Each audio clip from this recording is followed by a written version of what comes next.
বড়সড় বিপদে কলকাতা। কেউ যদি বলে এটাই মুস্তাফিজের অভিশাপ তাহলে হয়তো হেসে উড়িয়ে দেওয়া যায় না। প্রথমে ইনজুরিতে ছিটকে গেছেন হর্ষিত রানা কলকাতার হয়ে, এবার আইপিএল খেলা হচ্ছে না তার।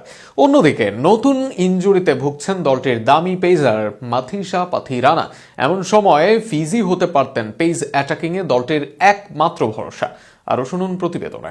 বিশ্বসেরা কাটার মাস্টার মুস্তাফিজুর রহমানকে ছাড়ার সিদ্ধান্ত এখন বুমেরাং হয়ে ফিরছে কলকাতার জন্য। পেস আক্রমণ সাজাতে বড় অঙ্কের বিনিয়োগ করলেও একের পর এক চোটে দলটি নতুন করে চাপে পড়েছে। বিশ্বকাপের প্রস্তুতি ম্যাচে চোট পেয়ে ছিটকে গেছেন তরুণ ভারতীয় পেসার হর্ষিত রানা। অস্ত্রোপচারের পর জানা গেছে আসন্ন আইপিএলেও তার খেলা অনিশ্চিত।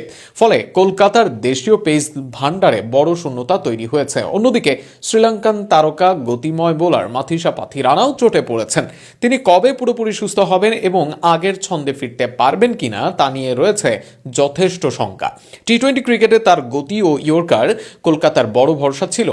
আসন্ন ইন্ডিয়ান প্রিমিয়ার লিগকে সামনে রেখে কলকাতা পেস আক্রমণ শক্তিশালী করতেই নিলামে বড় অঙ্ক খরচ করেছিল। 9,20,00,000 রুপিতে মুস্তাফিজুর রহমানকে দলে টানা এবং চড়া দামে পাথিরানাকে নেওয়া সবই ছিল ভারসাম্যপূর্ণ আক্রমণ গড়ার পরিকল্পনার অংশ। কিন্তু রাজনৈতিক ও নিরাপত্তা জনিত জটিলতায় মুস্তাফিজকে ছেড়ে দেওয়ার পর পরিস্থিতি বদলে যায়। এখন হর্ষিত রানা অনিশ্চিত, পাথিরানাও পুরো ফিট নন।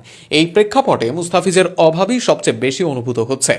ডেথ ওভারে তার নিখুঁত কাটার ও বৈচিত্র্যময় স্লোয়ার কলকাতার জন্য হতে পারত বড় অস্ত্র। সব মিলিয়ে বলা যায় পরিকল্পনার কাগুজের শক্তি থাকলেও বাস্তবতা এখন ভিন্ন।